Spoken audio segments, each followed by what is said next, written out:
امام حسین کربلا جا رہے ہیں. ابا عبداللہ کوئی پلان؟ کون سا نقشہ لے کے جا رہے ہیں؟ آپ کو پتہ ہے 30,000 کا لشکر ہے، مارے جائیں گے. کیا سوچ کے امام حسین بچوں کو لے کر گئے؟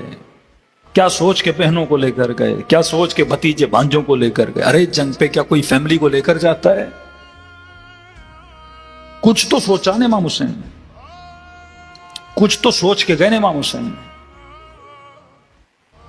کیونکہ امیر المؤمنین نے جنگیں کی، خطبے دیے، لیکن بنو امیہ کے چہرے سے اس طرح نقاب نہیں اترا جس طرح اترنا چاہیے تھا.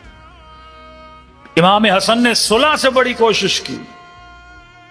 صلح امام حسن وہ تائید ہے. آپ شرائط پڑھیں امام حسن کی، تب آپ کو پتا چلے گا کہ امامت نے کتنی درایت سے کام کیا. کیونکہ جنگ تو ہاتھوں سے نکل چکی تھی، جنگ لڑتے تو سیدھی بات تھی، دغا ہو گئی تھی لوگوں کے اندر. جس طرح جنگ صفین میں مسلمانوں کی بے وقوفیوں سے جیتی ہوئی جنگ ہاتھ سے کیا ہو گئی؟ نکل گئی. امام حسن کے لشکر بہت بڑا تھا لیکن خرید لیا گیا. ایمان نہیں تھا امام حسن پہ اتنا مضبوط، پیسہ دے دے کے ان کے ضمیروں کو خریدا. اب ایک ہی راستہ تھا، صلح. صلح میں امام حسن نے اس سے وہ منوایا کہ جسے آج کا مفتی جھٹلاتا ہے. امام نے فرمایا پہلی شرط یہ ہے کہ آج کے بعد ممبروں سے میرے بابا علی پہ سب و شتم نہیں ہوگا. ایک چھوٹی سی مثال دوں، کسی مومن کا بچہ اٹھا لیا گیا اور مسنگ ہو گیا، تو یہ بیچارے کہتے ہیں مولانا ذرا ڈائیلاگ ہو، بات چیت ہو، ہمارے بچے ہمیں مل جائیں، یا کم از کم ہمیں اتنا بتایا جائے کہ وہ زندہ نہیں ہے، کوئی بندہ جیل میں ہے، بیمار ہے، مر گیا، کم از کم انفارم کیا جائے تاکہ یہ بوڑھی ماں بچے کے انتظار میں نہ رہے. ایک مجلس ترہیم کرا دے کہ بچہ مر گیا. سامنے والے بھی بولتے ہیں ہاں بھائی آپ کا بیٹا مر گیا ہے، لیکن ہم لکھ کے نہیں دیں گے مر گیا ہے. کیوں؟ کیونکہ اگر کوئی بولے گا کہ مر گیا، اٹ مینز وہ تسلیم کر رہا ہے کہ میری کسٹڈی میں تھا اور کیا ہو گیا؟ مر گیا. یہ ڈینجرس ہے، اس کے آگے کیس ہو سکتا ہے، پکڑ ہو سکتی ہے، آپ کورٹ میں جا سکتے ہو، لاکھوں مسائل ہو سکتے ہیں. امام حسن نے کہا کہ آج کے بعد میرے بابا پہ ممبروں پہ سب و شتم نہیں کرو گے. اس نے نیچے لکھا کہ نہیں کروں گا، لکھ کر اس نے تسلیم کیا کہ میں علی پہ سب و شتم کرتا تھا. تسلیم کروایا امام حسن نے اس. یہ آج کے مفتی جھٹلاتے نہیں، شیعہ جھوٹ بولتے ہیں. بھائی وہ صلح جا کے پڑھ، تمہارے بڑوں نے لکھا ہے اپنے کاغذوں کے پہ، ہم کرواتے تھے اور کہا کہ آج کے بعد نہیں کروں گا. پھر کہا جتنے شیعہ علی، جتنے بنو ہاشم تم نے زندانوں میں ڈالے ہیں، مرد اور عورت. وہ حالات تھے کہ ممبر پہ بتانے کے قابل نہیں ہیں. لباس تک ان لوگوں کے وجود پہ نہیں ہوتا تھا، مردوں اور عورتوں کو ساتھ رکھا جاتا تھا، مطلب توہین کی جاتی تھی. وہیں پہ ان کی گندگی، وہیں پہ ان کی نجاستیں، کیڑے ان کے بدن کو لگ جاتے تھے، مر جاتے تھے یہ لوگ. اس قدر ان کو تکلیفیں دیں امیر المومنین کے چاہنے والوں کو کہ کبھی ایک مجلس پڑھی جائے جو مظالم شیعہ علی بن ابی طالب پہ ہوئے. فرمان سب کو آزاد کرو گے؟ کہ سب کو آزاد کروں گا. کہ تم نے جو یتیمان، غریبان، بیوگان بنو ہاشم کا نان و نفقہ بیت المال کا فرض تھا کہ قوم کے غریبوں کو پیسہ دے، جو بند کیا ہے ان سب کو دو گے؟ اس نے کہا میں دوں گا. اپنے بعد کسی کو جانشین نہیں بناؤ گے.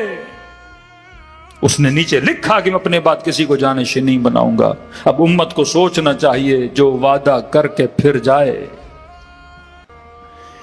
جس کے قول و فعل میں تضاد آ جائے، پھر اس کا فیصلہ خدا بھی کر چکا ہے، اس کا فیصلہ قرآن بھی کرتا ہے. یہ اصول ہیں.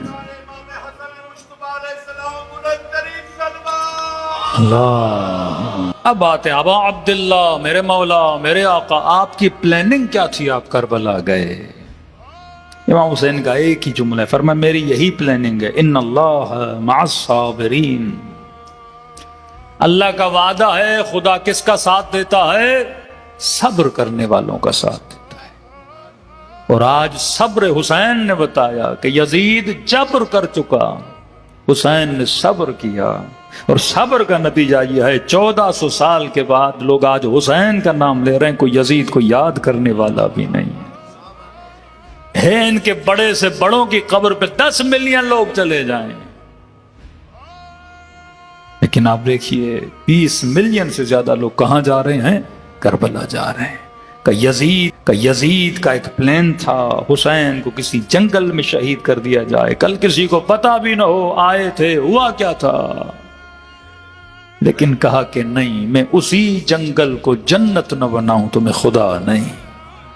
ہاں، اہل و عیال کو ساتھ لے، مولا کو پتا تھا سارے مردوں کو مار دیا جائے گا، خبر دینے والا تو کوئی ہو، بتانے والا تو کوئی ہو۔ مردوں میں اگر جنگ ہوگی تو یہ صفین کی جنگ ہو جاتی، مردوں میں اگر جنگ ہوتی تو یہ جمل کی جنگ ہو جاتی۔ بولتے دو مسلمانوں کے گروہ تھے، آپس میں لڑے، اجتہاد تھا، یہ بھی رضی اللہ وہ بھی رضی اللہ، معاملہ ملا جلا کے ختم کر دیتے۔ جیسے مسلمان نے جمل کو ختم کر دیا، صفین کو ختم کر دیا، اب منبر پہ بول نہیں سکتے کہ ادھر بھی مرے تو جنت میں، ادھر بھی مرے تو جنت میں۔ کیا گارنٹی تھی کہ کربلا کی جنگ کو ایسا نہ کیا جاتا؟ دیکھو ان کی نگاہ میں یزید کون ہے؟ صحابی کا بیٹا۔ امام حسین کون ہے؟ صحابی کے بیٹے، نواسے رسول، خود صحابی بھی ہیں۔ اب صحابی کو قتل کرے تو کیا بولتے ہیں؟ دونوں جنتی ہیں۔